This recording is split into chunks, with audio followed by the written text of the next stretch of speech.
Hey everyone, I'm King. Welcome back to King's Spade channel. So when making your character build, it can be confusing because there are a lot of stats in the game that can increase the damage, the penetration stat, the skill damage, range damage, and so on. So in this video, we are going to look at the damage, how the game calculates your character damage in ROM Classic. And from there, we will know what stat contribute more value to the damage output and ultimately determine what stat you should be focusing on in your build to deal higher damage. Now disclaimer, since the ROM Classic is basically takes on similar playstyle to the ROM Eternal Love, so the damage calculation in this video is derived from that. And so the info in this video is not new. Players previously had made a lot of effort on data mining and decoding the data regarding this damage computation. Credit to Idle Hand and team for laying out the fundamental understanding for this. Though players more or less know how the damage works in general, but it can be very complex and hard to understand. And so I'll be simplifying it and explain it in a way that you can easily understand. Starting off with the full damage formula. First thing first, let's look at the base damage. Firstly, we have the final attack. This represents the total attack of your character. The total attack of the character itself have its own string of damage formula. So let's go through this before continue to the full damage formula. Now first of all, we have our total attack value. The attack is the character's total attack power including equipment, buff, and other enhancements. The base attack, or I like to call it the start attack, represents the character's inherited attack power from the main attribute. For physical attack, you can get the base attack from strength, dex, and luck, and the attack percentage is the stat that you can get from the equipment or headgear. Now the start attack is taken out from the total attack, but will be added as a flat value at the back later on. The total attack is then multiplied by a series of damage modifier. The first one is by the shape correction, in which this refers to weapon to monster size penalty damage. For example, for bow weapon, it deals 75% damage to the large size monster. Next, we have body parameter, which is the size damage. Next, we have two element parameters shown here. The first element parameter refers to the damage that increase against the target element. For example, like the Vadon card, it increases your damage to the fire monster. The second element parameter refers to the element damage enhancement, like the Firelord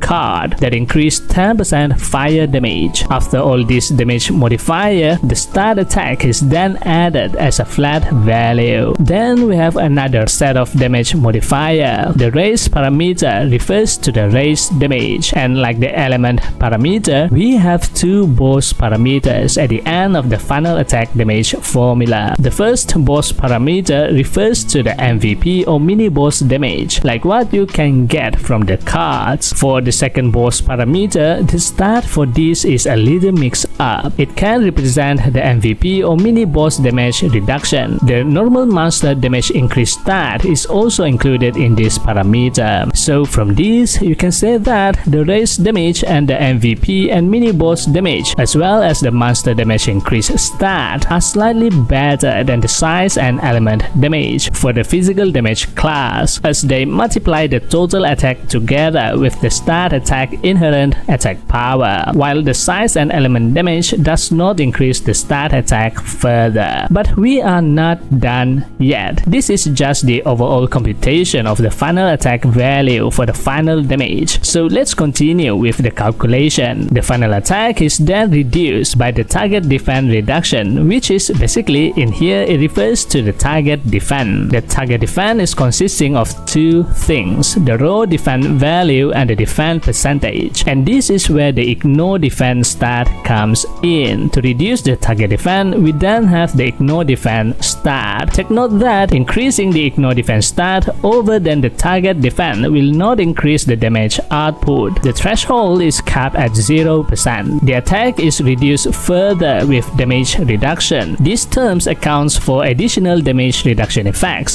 such as from equipment that reduce incoming damage. The counter for this is then the penetration stat. For damage reduction, you need to remember that the game make it in a way that the damage reduction in this game is capped at 85%. I think this is to prevent total damage reduction. Imagine deal 0 damage to the target if we have a 100% damage reduction. That's too OP.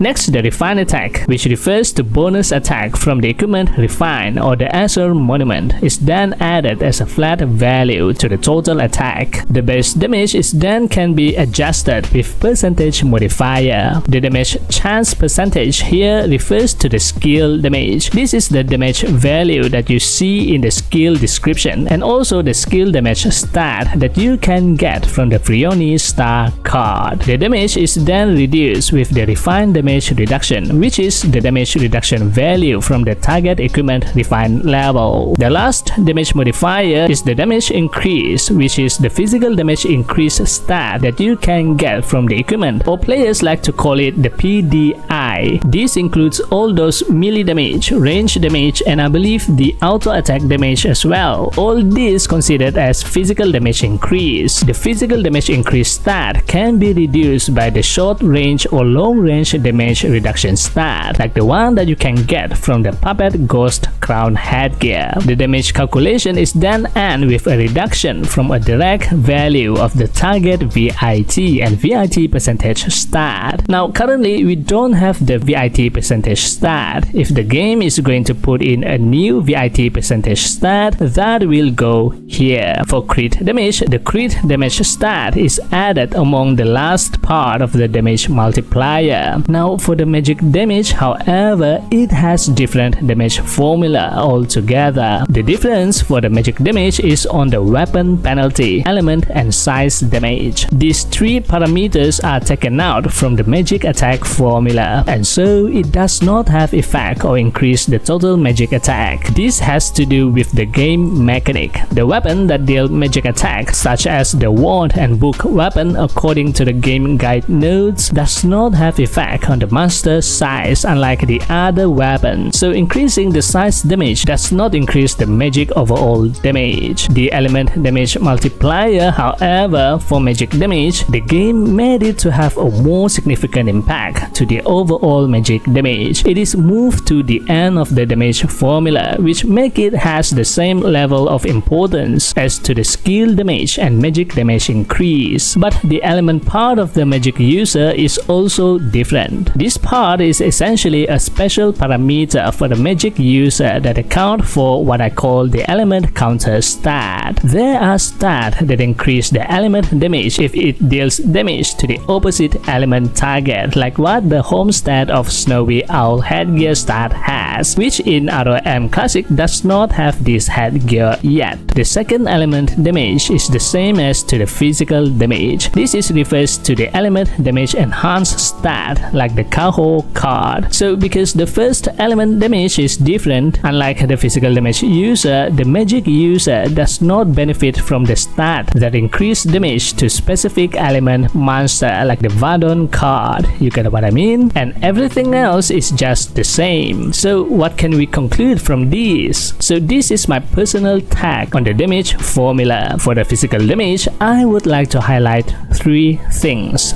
First, there are two damage multipliers that contribute more damage in the damage calculation, being that it is the last coefficient that multiply the whole damage, and that is the skill damage and damage physical increase stat. Personally, if you want to choose the top one most important skill, I would say the skill damage stat, mainly because the PDI can be reduced with other stat, the melee or range damage reduction stat. Well, the crit damage is is important too for the crit build. 2. The penetration and ignore defense stat is equally important. If you can't negate the target defense and also damage reduction, you will still deal low damage to the target. And 3. In the grand scheme of things, you eventually still need a decent amount of physical attack. The physical attack is the source of your damage. If you have low physical attack, even with high damage multiplier, high skill damage, high physical damage increased stat, you will still deal low damage. That is why it is important to get your attack stat from the Azure Monument, Equipment Enhance, as well as your Handbook Unlock and Deposit stat. For the magic user, the element damage is ranked at the top. For PvE, PvP, boss hunt,